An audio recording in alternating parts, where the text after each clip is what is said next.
Friends, good morning. জীবনে টাকার কতটা গুরুত্ব আছে? তো রামকৃষ্ণ বলে গিয়েছিল, টাকা মাটি, মাটি টাকা। তো রামকৃষ্ণের কাছে টাকার কোনো মূল্য ছিল না। তো রামকৃষ্ণ মেটেরিয়ালিস্টিক ওয়ার্ল্ডের সাথে যুক্ত ছিল না।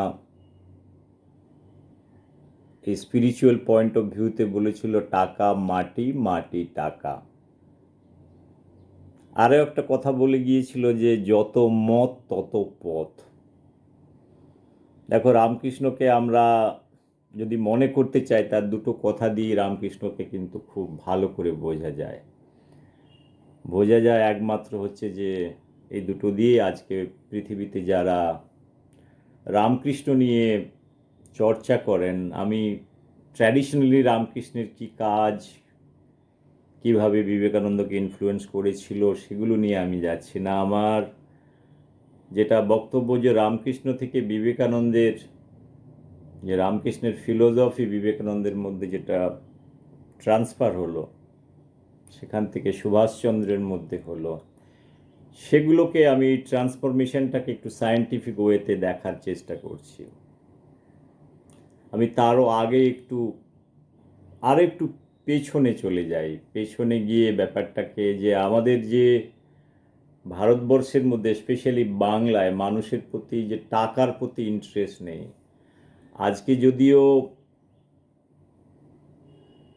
টাকার প্রতি মানুষের ইন্টারেস্ট আছে, কিন্তু আর্নিং করার যে কৌশলগুলো আছে, আর্নিং করার যে মনোবৃত্তিগুলো আছে, সেই মনোবৃত্তিগুলোকে আমরা হারিয়ে ফেলেছি কিনা সেটা নিয়ে ভেবে দেখার দরকার আছে। আমরা আজকাল ওই কাটমানির কথা বলি, যে তুমি করো কাজ, তুমি যেভাবে করো আমাকে পার্সেন্টেজ দিয়ে দাও। So we are talking about the interest, মানে ইন্টারেস্টের জমিদার সিস্টেমে যেমন ছিল, জমিদাররা অনেক কিছু নিজেরা সঞ্চয় করে রাখতো, গরিবদেরকে যখন দরকার হতো লোন হিসেবে দিত, লোন হিসেবে পয়সাটা দিত। সো তারা ইউজ করতো, তার পরিবর্তে সোনাটা রেখে দিত। সো তুমি যদি রিপে করতে না পারো, সেটা তোমার হয়ে গেল। আরও অনেক মেথোডোলজি ছিল, টর্চারিং মেথোডোলজি। তুমি যদি না পে করতে পারো বা করতে পারো, তার ইন্টারেস্ট, অ্যাকুমুলেটিভ ইন্টারেস্ট, যেটা চক্রবৃদ্ধি যেগুলোকে বলে, চক্রবৃদ্ধি সুদ, এটা বাংলাতে খুব আছে। সুদের উপর সুদ চড়িয়ে তোমার সমস্ত কিছু তোমার নিয়ে নেওয়া হয়। তার আগে একজন আরও ছিলেন, তিনি কিন্তু খুব চালাক মানুষ ছিলেন। যেটা কথা আছে, টাকা লাগে দেবে গৌরী সেন। তো অনেকেই আমরা জানি না, এটা একটা প্রবাদ, বাংলাতে প্রবাদ হিসেবে আছে। এই গৌরী সেন কে ছিল? আমি কিছুটা প্লট নিয়ে আসার চেষ্টা করেছি। আমি রামকৃষ্ণ বিবেকানন্দের কথা বললাম, গৌরী সেন তারও অনেক আগে, যখন পর্তুগিজরা ভারতবর্ষে ছিল, তখন গৌরী সেন এসেছিল। তো বন্ধুরা, যেটুকু বলার আমি একটু বলার চেষ্টা করছি, সেটা হয়তো সবার ভালো লাগবে। গৌরী সেন কে ছিল? কারণ আমরা হামেশাই বলি, টাকা লাগেগা তো গৌরী সেন আয়েগা, গৌরী সেন দেগা। টাকা লাগলে গৌরী সেন দেবে। তো গৌরী সেনের কথা একটু আসা যাক। গৌরী সেন কে ছিল? কোশ্চেনটা হচ্ছে যে গৌরী সেন ছিল আর গৌরী সেন ছিল না, সেটাও একটা বড় কথা। কারণ আমরা যখন ওটাকে একটা, মানে বাংলার একটা ফ্রেজ হিসেবে আমরা ইউজ করি, টাকা লাগে দেবে গৌরী সেন, অনেক সময় আমরা নোভেল থেকেও নিয়ে নেই, যে কথাগুলো একটা ক্যাচি ওয়ার্ড থাকে। তো তা নয়, গৌরী সেন বলে একজন মানুষ ছিলেন। গৌরী সেন মানুষটা কিন্তু খুব ভালো মানুষ ছিলেন।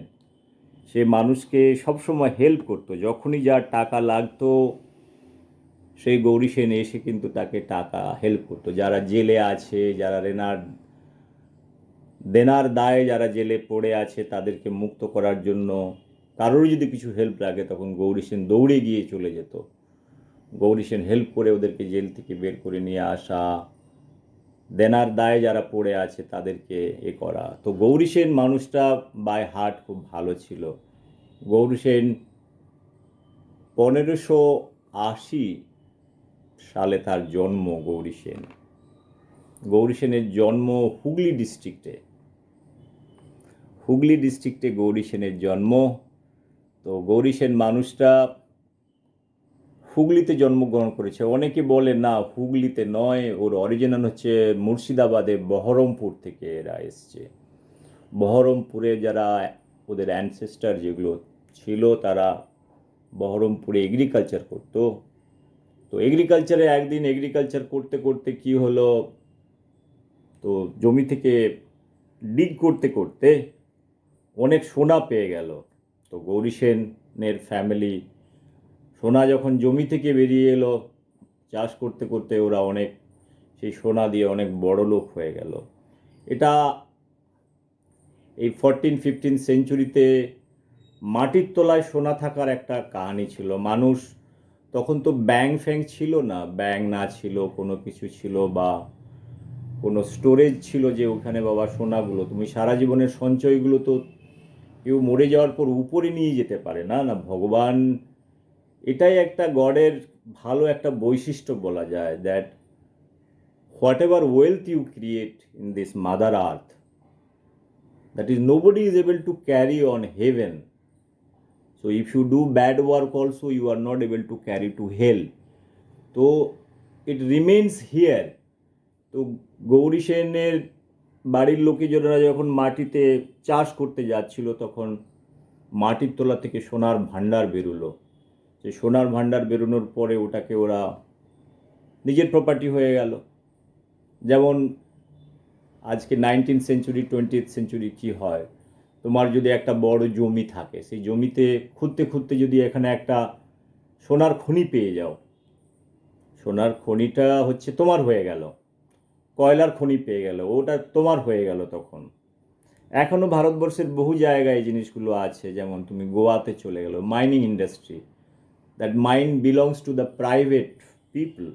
যেটা হচ্ছে যে এ নিয়ে অনেক কথা বলার আছে। এগুলো কথাগুলো বলার অর্থ হলো আমাদের সরকারিকরণের ব্যাপারটা, যেমন natural resource and everything, basically mines, coal mines, gold mines, diamond, for that matter many things, right? So ডেমোক্রেসিতে কি হয়, এটা কারোর ব্যক্তিগত আন্ডারে থাকতে পারে না, সেগুলো সরকার ক্যাপচার করে নেয়। কিন্তু আগেকার দিনে কি হতো, রাজতন্ত্র ছিল। রাজতন্ত্রে রাজা, তো একটা রাজা দুসরা রাজার রাজ্যে গিয়ে মারামারি করতো। এই মারামারিটা খুব ছিল, কারণ যেটা ইকোনমিক অ্যাগ্রেশন, নিজের বাহুবলী একটা দেখানোর যে প্রবণতা, সেগুলো তো খুবই ছিল। তো সেই জায়গাতে গিয়ে তো রাজা কি করতো, যারা সেফার প্লেস ঢুনতো, যেমন ইঁদুরেরা কি করে, ইঁদুরেরা চাল গমকে ওরা চুরি করে ওগুলো কোথায় রাখে, ওরা গর্তের মধ্যে ঢুকিয়ে রাখে। ওরা করে যেটা যেটা হয় আর কি, যেটা হয় মানে বাঁচার জন্য যেটুকু সঞ্চয় করার যেটা হয় সেটা করে। কিন্তু মানুষের ক্ষেত্রে সেটা নয়, মানুষের ক্ষেত্রে চাহিদা অনেক বেশি থাকে। সেই চাহিদাগুলোকে মেটাতে গেলে তারা এত সঞ্চয় করে, ওরা গোল্ডে কনভার্ট করে মাটির তলায় ঢুকিয়ে দেয়। আমি সে কথায় আসছি না। গৌরী সেন কিন্তু অনেক বড় লোক হয়ে গেল। বড় লোক হয়ে যাওয়ার পরে কি হবে, তো বড় লোক হয়ে যাওয়ার পরে মনটা ভালো থাকলে কি হয়, দানবীর হয়ে যায়। দানবীর হয়ে যাওয়ার পরে কারোর কিছু প্রবলেম হলে গৌরী সেন আছে, যাও, গৌরী সেন তোমাকে হেল্প করবে। তুমি গৌরী সেনের দরবারে গিয়ে তুমি বললে, গৌরী সেন দাদা, আমার ছেলেটা জেলে পড়ে আছে, আমার এটা জেলে পড়ে আছে, আমার এই জিনিসটা বন্ধক দিতে পারছে না, এত টাকা ঋণ হয়ে গেছে, আমাকে হেল্প করো। গৌরী সেন হেল্প করে দিত। সেখানে খুব ফেমাস ছিল। তো গৌরী সেন এই সমস্ত ব্যাপারে কলকাতাতেও চলে আসে, আহেরিতোলাতে। যে আহেরিতোলা দিয়ে জীবনানন্দ দাশ অনেক পরে কবিতা লিখেছে, যে আহেরিতোলা দিয়ে তাদের ট্রামের কথা, এর কথা, এই সমস্ত ব্রিটিশ টাইমে এসছে। তো জীবনানন্দ দাশের ফাইনালি এই কথা চিন্তা করতে করতে ট্রামের ধাক্কায় জীবনানন্দ চলে গেল। সেই কথাগুলো আমি অনেক জায়গায় বলেছি, কারণ জীবনানন্দের পৃথিবীর প্রতি ও একটা ডিফারেন্ট জগতে ছিল। সেই কথা নিয়ে আমি এখন যাচ্ছি না, জীবনানন্দের কথাটা আসছি না। কথা বলার অনেক টাইম জোন নিয়ে কথা বললে অনেক মানুষ চলে আসে, কবিতা চলে আসে, ফিলোসফি চলে আসে, আইডিয়া চলে আসে। তো আহেরিতলাতেও প্রচুর বাড়ি ঘরদোর করলো, মানে এই পুরানো মানিকতলা এরিয়ায় যেগুলো আহেরিতলা ব্যাক সাইড যেগুলো আছে, যে পুরানো কলকাতাতে বলে, তো ওইখান থেকে ও আবার পর্তুগিজের সময় তোমার বরানগর এরিয়াতে তোমার স্পেশালি ওর কাজকর্মগুলো ছিল বালি এরিয়া, বালি তোমার সমস্ত গঙ্গা রিভারের পাশাপাশি এরিয়াতে ওনার কাজ ছিল। একটা কথা যেটা বলার ছিল যে 1599 সালে গৌরী সেন যেটা ব্যান্ডেলের পর্তুগিজদেরকে অনেকটা জমি দিয়ে দেয়, ওখানে ব্যান্ডেল চার্চ তৈরি করা হয়। তারপরে গৌরী সেন ধর্মনিরপেক্ষ ছিল, চার্চের জন্য জমি প্রদান করা মানে, তারপরে ও যেটা গৌরী সেন হিন্দু টেম্পেলও তৈরি করছে, সেটাও লিটারেচারে পাওয়া যাচ্ছে, অনেক ইতিহাসের ডকুমেন্টে পাওয়া যায় যে গৌরী সেন হিন্দু মন্দির এস্টাবলিশ করেছিল, সেই মন্দিরের বর্ণনাও লিটারেচারে আছে। যেটা হুগলির বড়াই লেনে 1665-তে উনি মারা যান। তার আগে যে শিব মন্দিরটা তৈরি হয়েছিল, অনেকের মতে নাকি ওটা উনি তৈরি করেছিলেন শিব মন্দির। He is a great follower of Lord Shiva. So sorry, আমার এই সমস্ত কথা বলার উদ্দেশ্য হচ্ছে যে উনি বিজনেস জিনিসটা কি জানতেন, যে বিজনেস জিনিসটা কিভাবে করা যায় সেটা জানতো। এবারে আমি যেটা আসছি, আমার স্বামী বিবেকানন্দ রামকৃষ্ণ নিয়ে যে এত কথা হয়, যে আজকে যদি এরা প্রেজেন্ট ডেতে যদি ধরো রামকৃষ্ণদেব বিবেকানন্দ প্রেজেন্ট ডেতে এইখানে কোনো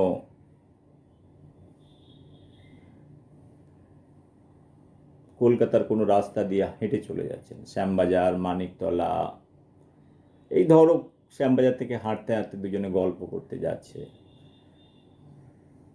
তো ওরা তো বলেছে টাকা মাটি, মাটি টাকা, পয়সা জিনিসটা কখনো রামকৃষ্ণ যে টাকা অবজেক্টটাকে অনেকটা হেট করতো, যেন গঙ্গার বুকে কয়েন ছুঁড়ে যেটা হতো না, আজকালকার কয়েন তো এরকম আমাদের মতো খারাপ কয়েন ছিল না, ওগুলো ভালো ভালো কয়েন ছিল, রূপোর কয়েন ছিল, ও ছুঁড়ে ফেলে দিত গঙ্গার জলে, ছুঁড়ে ফেলে দিত। তো পয়সার প্রতি ওর কোনো আসক্তি ছিল না, ফিলোসফিক্যালি ব্যাপারটাকে দেখতে গেলে আসক্তি ছিল না, মানে এটা উনি কি অ্যালার্জিক ছিলেন, যেটা বিবেকানন্দ অনেক সময় পয়সার প্রতি তার নিস্পৃহতা যেটাকে বলে, ডিসপ্লেজারনেস কাইন্ড অফ জিনিসটা, সেই জিনিসটার মধ্য দিয়ে বিবেকানন্দের ফিলোসফিতে ওই জিনিসটা দেখা গিয়েছে। কিন্তু আজকের দিনে আমার মনে হয় যে একটা ওনারা যদি এই সমাজে বাঁচার চেষ্টা করতেন, আজকের দিনে যে ব্যাপারগুলো আছে সেখানে ওনারা কিভাবে বাঁচতেন, এগুলো নিয়ে বলতে গেলে একটা কথা আমার বলতে হয় যে ফাইনালি আমাদের মধ্যে যে সমাজ ব্যবস্থা আছে, যেটা এক্সচেঞ্জ প্রথাটা আছে, সেখান থেকে ডেফিনেটলি তোমাকে আর্ন করতে হবে। আর্ন কতটা করতে হবে হয়তো রামকৃষ্ণ বিবেকানন্দ সেটার কোয়ান্টিফাই করে যেতে পারেনি, আমার মনে হয় ওর মধ্যে একটা ইকুইলিব্রিয়ামে থাকার দরকার আছে। You need to earn. তো বিবেকানন্দ যখন আমেরিকা গিয়েছিল, সেই আমেরিকা যাওয়ার খরচাগুলো কারা উঠিয়েছিল? দেখো, একটা হচ্ছে যে প্র্যাকটিক্যালি কোনো ফিলোসফিকে তুমি যখন সাবস্ট্যান্সিয়েট করতে যাও, সেই ফিলোসফিকে তুমি যদি তার বিরুদ্ধে থাকো বা সেই জিনিসের মতবাদের পক্ষে না থাকো, but you know in real life what are the things you're up to fulfill your objective, তোমার ব্যক্তিগত অবজেক্টিভ ফুলফিল করতে গেলে তুমি জানো যে দোজ থিংস আর রিকোয়ার্ড। আজকে রাস্তাতে চলতে গেলে পয়সা লাগবে, খেতে গেলে পয়সা লাগবে, বাসে উঠতে গেলে পয়সা লাগবে, ট্রামে উঠতে গেলে পয়সা লাগবে, শরীরটা খারাপ হয়ে গেলে পয়সা লাগবে, See, there is nothing called free. This concept was not there. So এটা ভেবে নিলে হয় না যে আমি সন্ন্যাসী মানুষ বা আমার কি আছে তো আমার সেবা পাওয়া যাবে, তা নয়।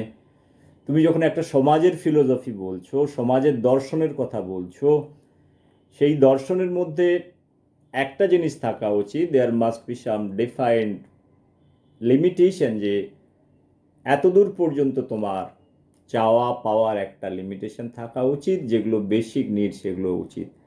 একেবারে ওই ম্যাটারটাতে সাইলেন্ট হয়ে যাওয়া আমার মনে হয় না এটা খুব একটা বুদ্ধিমানের কাজ। আমিও কেউ নয় যে রামকৃষ্ণ বা বিবেকানন্দের মতবাদের বিরুদ্ধে আমি বলতে চাইছি। I M A great follower, I am talking about the balancing out certain things. So anything extreme is not good. That is what I feel. That's why I am talking about the rational thinking process. Rationality is coming into the picture. Rational হওয়ার দরকার আছে, analytical হওয়ার দরকার আছে। Rational analytical হলেই ব্যাপারগুলো বোঝা যায়। আমি একটা মানুষ, আমাকে বাঁচতে গেলে আমি কত মানুষের কাছে হাত পাতবো যদি আমি কাজটা না করতে পারি। সেটাই একটু বলার, সেটুকু একটু ভেবে দেখার। দেখো, ফিলোসফি দিতে গেলে তো অনেক ফিলোসফি দেওয়া যায়, যে ফিলোসফির একটা এক্সট্রিম লেভেল থাকে। সেই এক্সট্রিম লেভেলের জন্য যেমন তোমার বুদ্ধিজম চলে গেছে, আমার কথা বলার উদ্দেশ্য হলো বুদ্ধিজম স্প্রেড করতে পারে না, এর মধ্যে অনেক স্ট্রিনজেন্ট রুলস আছে। তোমাকে রুলও নিয়ে আসতে হবে, little simplified, weather common people যেটাকে প্র্যাকটিস করতে পারে, সেটার মধ্যে দিয়ে যা বেশি কষ্ট না পাওয়া যায়। তো অনেক সময় বলে কষ্ট না করলে কেষ্ট মেলে না। কষ্ট সবাই করে, কষ্ট তো একটা গাধাও করে, একটা ঘোড়াও করে, একটা ইন্টেলিজেন্ট মানুষও করে, একটা ওয়ার্কারও করে। তো কষ্ট with intelligence is what is required. সবাই যদি কষ্ট করতো, সবাইকে যদি কেষ্ট মেলে যেত, হয়তো সবাই কষ্ট করে নিত। এই কথাগুলো বলার উদ্দেশ্য আমার তা নয়। আমার কথা বলার উদ্দেশ্য, আমি তিনটে মানুষের কথা আমি বলতে চাইছি, যেটা হচ্ছে যে আমি পেপারে তৈরি করেছি। একটা হচ্ছে যে রামকৃষ্ণ, যার জন্ম 1836 থেকে মৃত্যু 1886 পর্যন্ত, মানুষটা 50 বছর বেঁচে ছিল, রাইট। তারপরে আসছে বিবেকানন্দ। তো হি গট ওয়ান ফলোয়ার, অনেক ফলোয়ার পেয়েছে, যেটা আমি সে নিয়ে বলছি না। সেটা নিয়ে বলতে গেলে অনেক কথা বলা হবে, আমার ভিডিও বেড়ে যাবে। আমি চাইছি একটু ছোট ভিডিও করার জন্য। তো বিবেকানন্দ 1863, 1902 সাল, 39 ইয়ার্সের লাইফ, ভেরি শর্ট লাইফ। আরেকজন মানুষ যেটা ইউরোপে, এরা আমি ইন্ডিয়ান কনটেক্সটে বলছি, এরা স্পিরিচুয়াল লিডার হিসেবে আমি বলছি। স্পিরিচুয়ালিজমে আমি রামকৃষ্ণদেবের টাকা মাটি টাকার যে কথাগুলো বলতে চাইছি, যে পয়সার প্রতি আসক্তি থাকা উচিত নয়, সেই মতবাদ নিয়ে কথা। এদের যে ফিলোসফি ছিল, যেটা হিন্দুত্ববাদ ফিলোসফি, ব্রিটিশ ইন্ডিয়াকে মুক্ত করার জন্য হিন্দুত্ব ফিলোসফিকে কিভাবে রামকৃষ্ণ বিবেকানন্দের মধ্যে যে জিন, যেটা জিন নয়, এনার্জি এখানে আমি বলতে পারি, সেই এনার্জিটাকে ট্রান্সমিট করেছিল বিবেকানন্দের মধ্যে। He became a true follower of Ramakrishna, যেটা ছোট ছোট কথাগুলোকে ট্রান্সলেট করে কিভাবে সমাজের মধ্যে, ভারতবর্ষের মধ্যে মানুষকে উদ্বুদ্ধ করেছিল, সেটা ভেবে দেখার কথা আছে। আরেকটা মানুষ যেটা হচ্ছে যে আমি যার কথা বলার চেষ্টা করছিলাম বারবার, ইউরোপে সমসাময়িককালে আরেকটা মানুষ চলে এলো, কিন্তু ইউরোপ অনেক কালচার ছিল সেই সময়। 1833-তে যেটা এসছে আলফ্রেড নোবেল। আমি আলফ্রেড নোবেল নিয়ে অনেক কথা বলেছি। উনি বড় মাপের সায়েন্টিস্ট ছিলেন, ইনোভেটর ছিলেন, কেমিস্ট ছিলেন, অনেক কিছু ছিলেন। ওনার কাছে 355খানা পেটেন্ট ছিল। তো ডায়নামাইটের মতো ডায়নামাইট কী করে তৈরি করতে হয় ওখান থেকে ফ্যাক্টরি তৈরি করেছে, 355খানা পেটেন্ট তৈরি করেছে। দেখো একটা ছোট 63 বছরের জীবনে আলফ্রেড নোবেল অনেক কিছু করেছে। বাবার ব্যবসা সামলেছে, ব্যবসা থেকে আর্মস অ্যান্ড অ্যানিমেশন তৈরি করেছে ডায়নামাইট দিয়ে। তো আলফ্রেড নোবেলের জীবনে অনেক দুঃখ ছিল। দুঃখটা হচ্ছে যে সবাই ওকে ক্রিটিসাইজ করতো, that is Angel of death বলকে ওকে বলা হতো। অ্যাঞ্জেল অফ ডেথ মতলব যে ডায়নামাইট দিয়ে ইউরোপের ডিফারেন্ট মানে they use to supply dynamite to various countries, to Russia, Europe, many countries. এগুলো ওয়ারে ইউজ হয়েছে ডায়নামাইট। তো এমন হয়েছে নিজের ভাই যে ফ্যাক্টরিতে ডায়নামাইট তৈরি হতো সেখানে ব্লাস্ট হয়ে যায়। সে ব্লাস্ট হয়ে যাওয়ার পরে ভাই মারা যায়। উনি যে পিস প্রাইজ তৈরি করেছেন ওটা কিন্তু অ্যাকচুয়ালি ওনার ভাই যে তার ফ্যাক্টরিতে কাজ করতেন ওখানে ডায়নামাইট ব্লাস্ট হয়ে যায়, মারা গিয়েছিলেন। আমার কথা বলার উদ্দেশ্য হলো যে আলফ্রেড নোবেলের মধ্যে অনেক দুঃখ ছিল, উনিও দুঃখবাদী ছিলেন। দুঃখবাদী ইন দ্যাট সেন্স পার্সোনাল লাইফে সারা জীবনে অনেক পয়সা আর্ন করেছেন। He has earned huge amount of money, যেখানে পয়সার শেষ নেই। কারণ science, technology and if you are developing your own industry and selling it across the globe, সেখান থেকে অনেক উনি আর্ন করেছেন। কিন্তু ওনার মনটা ভালো ছিল। অনেক সায়েন্টিস্টরা যেমন কেউ শুধু টেকনোলজি করে নিল বা কিছু করে নিল, কিন্তু উনি কিন্তু একদম অলরাউন্ডার টাইপের ছিলেন। অলরাউন্ডার মানে উনি জানতেন নিজের টেকনোলজি কীভাবে প্রোটেক্ট করতে হয়, নিজের টেকনোলজি দিয়ে কী করে ফ্যাক্টরি করতে হয়। আমাদের কাছে অনেক শিক্ষণীয় আছে। আমি অনেক ভিডিওতে বলেছিলাম যে আলফ্রেড নোবেল নিয়ে কথা বলতে গেলে অনেক কিছু বলতে হয়। সেই সময় ইউরোপে কী চলছিল, উনি basically he is from Sweden, okay. তারপরে তার লাস্ট জীবনে তার রিয়েলাইজেশনটা কীভাবে এলো, তার রিয়েলাইজেশনটা এটা হলো যে সারা জীবনে প্রায় $300 million he has earn, it's a huge amount of মানি। তো উনি কিন্তু একটা জিনিস বুঝে গিয়েছিলেন, পয়সাকে স্বর্গেতে নিয়ে যায় না। আমাদের রাজতন্ত্রে যেমন এই যে টাকা লাগে, দেবে গৌরী সেন যেমন জমি খুঁড়তে খুঁড়তে সোনা পেল, সেই সোনাটা কোথা থেকে এলো? রাজার মাথায় একটাই দুষ্ট বুদ্ধি থাকে। দুষ্ট বুদ্ধি মানে চলো ওই ছোট রাজাটা আছে ওকে মেরে ওর কাছ থেকে যে মশালাটা আছে নিয়ে আসতে হবে। অনেক রাজা ছিল, অনেক রাজা ভালো রাজাও ছিল, দেশের সেবা করতো, দুটো গরিব মানুষকে কিছু খাইয়ে দিল, পরিয়ে দিল, ঘরটা বানিয়ে দিল, সেগুলো ঠিক ছিল। ইতিহাস তাদেরকে রিমেম্বার করে। কিন্তু সায়েন্টিফিক্যালি, তো আমি যদি আলফ্রেড নোবেলের সাথে যে সায়েন্স যেটা বলছি, সায়েন্স মানে র্যাশনালিটির কথা বলছি, একটা থট প্রসেসকে বলছি, সেখান থেকে উনি যেটা করে গিয়েছেন সেটা শেষ জীবনে এসে একটা উইল পেপার তৈরি করলেন। উনি তো জানতেন যে মরে যাওয়ার পরে আমি পয়সা উপরে নিয়ে যেতে পারবো না, ও ঠিক বুঝতেন। তো বসে বসে সুইডেনে ও লিখলো উইল পেপার। 1895-96 সালে একটা উইল পেপার করে গেল যে আমার 94% যেটা আমার সমস্ত প্রপার্টি আছে তার মধ্যে একটা নোবেল ফাউন্ডেশন তৈরি হোক। নোবেল ফাউন্ডেশনের ওটাকে আরেক বছর কয়েকটা সাবজেক্ট ডিসাইড করলেন, সেই সাবজেক্টে প্রাইজ দেওয়া হবে। সেটার মধ্যে আছে তোমার ফিজিক্স আছে, কেমিস্ট্রি আছে, ফিজিওলজি আছে, আর্ট আছে অ্যান্ড পিস। 5টা সাবজেক্টের উপরে উনি করে গিয়েছিলেন উইল পেপারে।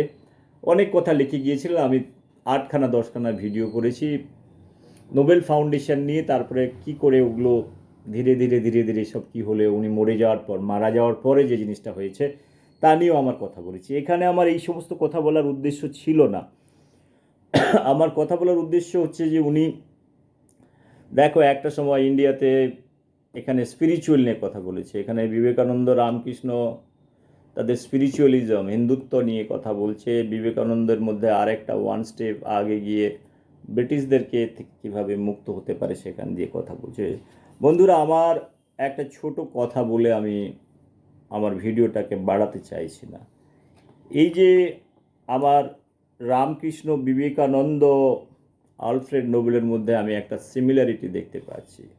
দেখো, তুমি তোমার জীবনে ব্যক্তিগতভাবে যাই করো না কেন, either you do spiritualism, you do science, or do many things, your objective is to motivate.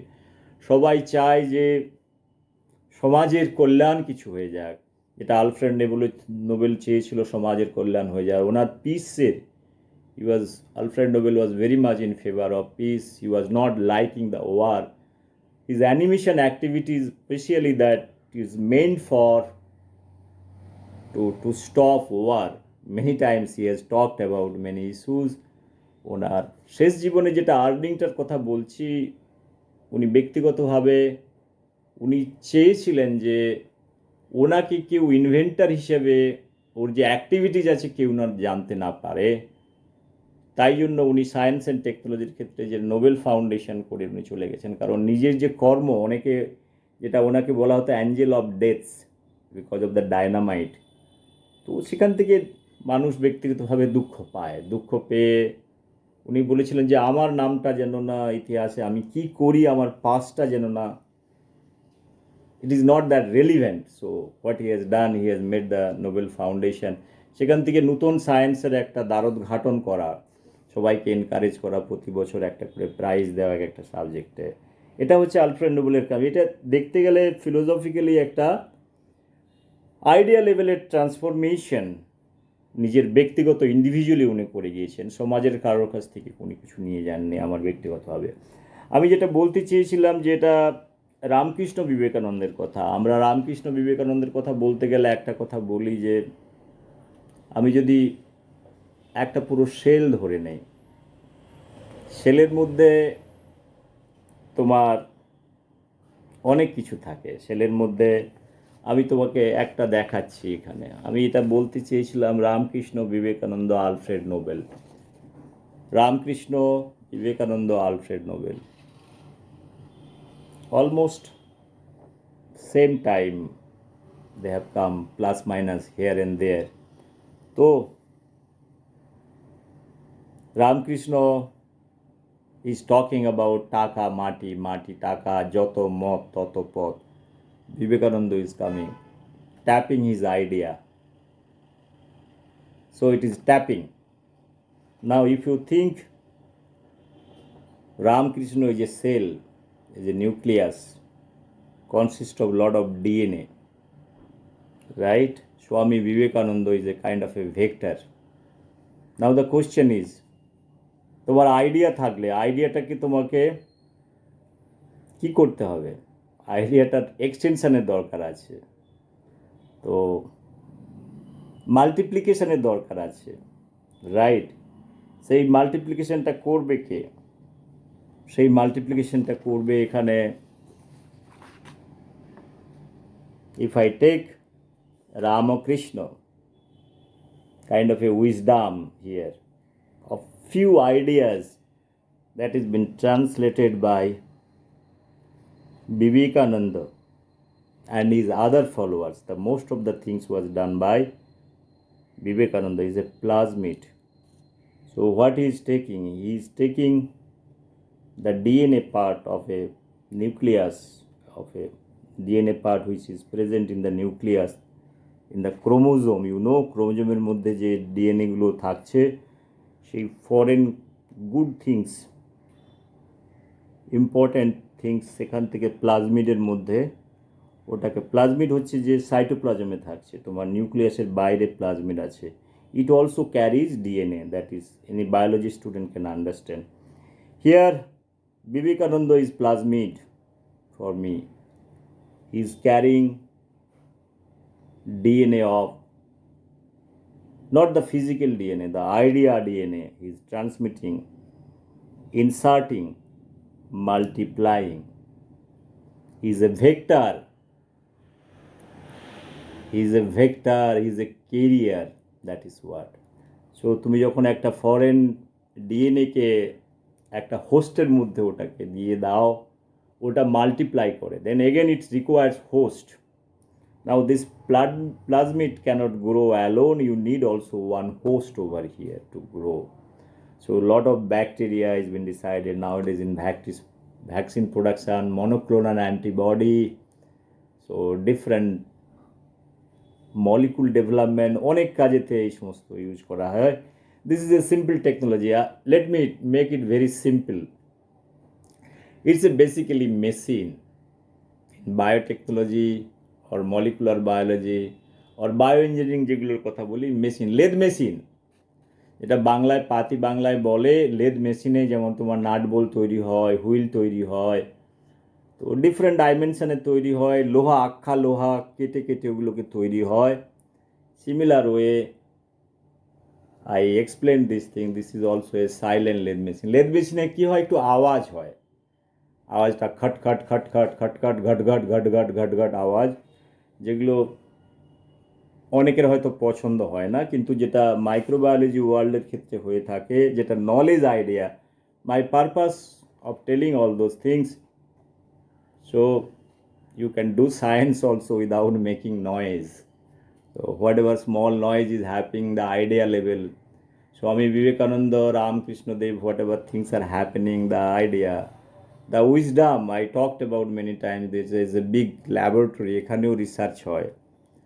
তারপরের যে কাহিনী আমি বলতে চাইছি, এখান থেকে তোমার প্লাজমিড তৈরি হয়ে গেল, প্লাজমিডের মধ্যে তোমার ফরেন এলিমেন্ট ইনসার্ট করা হলো, রামকৃষ্ণের জিনটাও চলে এলো, বিবেকানন্দ সেটা নিয়ে সারা পৃথিবীতে সেই মেসেজটা ক্যারি করলো, আরও অনেক মনের মধ্যে সেগুলো উদ্বুদ্ধ করলো।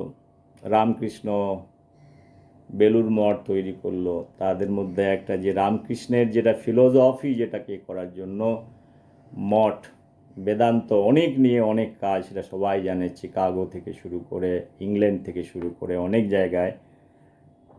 তো বিবেকানন্দের অনেক কাজ আছে, সারা জীবন এটাই করে গেছে, একটা গুরু ধরেছে। আমি সবাইকে যেটা বলেছিলাম, জীবনে যারা এমএসসি করছে, পিএইচডি করছে, স্পেশালি একটা ভালো গুরু ধরো, একটা ভালো গুরু নয়, গরু ধরো না, কিন্তু গুরু ধরো।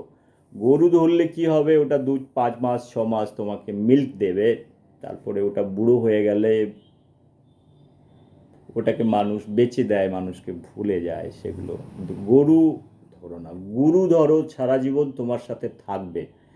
তো Vivekananda has got the perfect গুরু, সেই গুরুকে মনে প্রাণে নাও। কারোর পিএইচডি গাইডকে, কাউকে তুমি যদি পিএইচডি গাইড মনে করো, কারোরই কথা বলছি, হায়ার রিসার্চের কথা বলছি, you have to have some philosophy. Where I am talking about guru means you have to hold certain philosophy, what you believe strongly, that person. I'm not talking about how good he is looking or how bad he is looking, the idea level I'm talking. If you feel certain ideas are good, you can also put your ideas the way Ramakrishna যে thought প্রসেসকে Vivekananda অনেকটা extend করেছে যেটাকে, সেটা দিয়ে যেটাকে, সেটা সবাই জানে। আজকে বিবেকানন্দ না থাকলে রামকৃষ্ণের কোনো অস্তিত্ব ছিল না, সেটা সবাই জানে। তো কিন্তু চেলা কিন্তু গুরুর প্রচারক হতে পারে তখন যখন যদি ভালোবাসা থাকে, তার আইডিয়া লেভেলটাকে ভালো বুঝতে পারে, সেটুকুই আমার বলার। আরেকটা যেটা কথা বলার হচ্ছে, বিবেকানন্দের যেটা তার আইডিয়া থেকে উদ্বুদ্ধ হয়ে আজকে কে নয়, বিবেকানন্দের ফলোয়ার পৃথিবীতে কত মানুষ আছে, ইতিহাসের পাতা ঘাঁটলে সেটা তো পরিষ্কার বোঝা যায় যে কারা কারা ইনফ্লুয়েন্স হয়েছে স্বাধীনতা সংগ্রামে। সুভাষচন্দ্র বোস থেকে শুরু করে Mahatma Gandhi, Jawaharlal Nehru, you say bad or good whatever, present day Narendra Modi sir, many people, there are African leaders, Nelson Mandela, all those people are influenced, enlightened from Vivekananda, and they have openly declared they are the followers. আমি যেটা বলেছিলাম, sorry, Ramakrishna Vivekananda ছিল একজন true nationalist, এটা হিন্দুইজমকে প্রচারক করেছিলেন, রামকৃষ্ণের দৃঢ় ভক্ত ছিলেন, সেটা আমি বলেছিলাম। আমার বক্তব্য যেটা আমি প্লাজমিডের কথা বলেছিলাম, তারপরেও রামকৃষ্ণের, বিবেকানন্দের পরেও অনেক বিবেকানন্দের ভক্ত ওর যারা ফলোয়ার এসছে, ফলোয়ারের মধ্যে অনেকে বড় বড় মানুষ, যেটা আমি বলেছি অলরেডি, সুভাষচন্দ্রের নাম বলেছি, ঋষি অরবিন্দ পর্যন্ত স্বামী বিবেকানন্দের ইনফ্লুয়েন্সের মধ্যে চলে এসেছিলেন। দের আর লট অফ ফ্রিডম মুভমেন্টের যারা ছিল, বাঘা যতীন থেকে শুরু করে অনেক বিদেশি, যে আমেরিকানরা তো অনেক আমেরিকান, শিকাগোতে পুরো আমেরিকাতে যখন ভাষণ হলো, ভাষণ হওয়ার পরে সেখান থেকে এরা এরা অনেকেই ইনফ্লুয়েন্স হয়েছে বিবেকানন্দের। যেটা আমি বলতে চেয়েছিলাম যে প্লাজমিডের পরেও যেটা মাল্টিপ্লিকেশন হচ্ছে, মাল্টিপ্লিকেশন তোমার আইডিয়া, একটা ভালো আইডিয়া থাকলে সেই আইডিয়াটাকে তোমাকে করার দরকার হয় না, সেখানে তোমার অনেক ফলোয়ার আছে, তারা ওটাকে ক্যারি করে নিয়ে যায়, and that is the real thing. So first of all, this idea has to be good, it has to be unique, either it is in the field of science and technology or in the field of idea। Basically philosophical way ওটা দেখতে গেলে all আর same, সবাই কিন্তু একই জায়গায় এসে একই জিনিসে চলে আসে বলে আমার মনে হয়।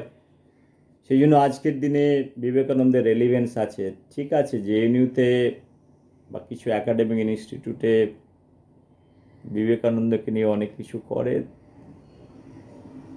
তুমি অধম তাই বলিয়া আমি উত্তম হইব না কেন, এটাও তো হতে পারে। বোঝার মতো ক্ষমতা নেই, এদেরকে মাফ করে দাও। Leftist has never ever respected Swami Vivekananda, for that matter in Bengal or any other places, that is the part of history. But what I am trying to tell, because he is nationalist, there are many issues that is involved. The allergy towards nationalism of this so-called leftist are too much. So these are all ideological fight, probably one need to get into in a different zone. Probably there are many issues, so I am not getting into that part. Probably I have made so many videos on nationalism and internationalism. So in idea level, what should be your fundamental thing, so you get recognition, you are recognized by the society, তোমাকে সমাজ করবে, সেই সকল সমাজ, সেটা নিয়ে Vivekananda is Vivekananda. আমার কথা বলার উদ্দেশ্য নয়, যেটা বিবেকানন্দের ফল অনেক তোমার যেটা এও ছিল, ডিসাইপেলও ছিল বিবেকানন্দ, আমি বলেছি, তারপরেও অনেক ডিসাইপেলরা বিবেকানন্দের কাজ, বিবেকানন্দ তার ব্যক্তিগত জীবনে অনেক স্ট্রাগল করে গেছে, গরিবি থেকে শুরু করে অনেক কিছু। আমার কথা বলার উদ্দেশ্য ছিল টাকা, মাটি টাকা, আজকের দিনের এগুলোকে, আজকের সমাজে এসে দাঁড়িয়ে এগুলোকে ভাবা খুব মুশকিল। কেউ যদি টাকা মাটি টাকা বলে, ও মাটিতেই চলে যাবে, ওর নিজের বডি দাহ করার জন্য কিছু থাকবে না। সেগুলো বাস্তব কথা, সেই বাস্তব কথাগুলোকে মেনে নেওয়ার খুব দরকার আছে। ও ডিসাইপলের মধ্যে যেটা অশোকানন্দ, পরমানন্দ, অনেক বড় বড় মানুষ অনেক কথা বলে গেছেন। তারপরে সায়েন্স অ্যান্ড টেকনোলজির ক্ষেত্রে আমি যেটা বারবার বলতে চেয়েছিলাম, যেটা বিবেকানন্দের যেটা ইনফ্লুয়েন্সার, যারা ইনফ্লুয়েন্স করেছে, Jamshedji Tata, Jagadish Chandra Bose, Satyen Bose, all those great scientists, they are also influenced.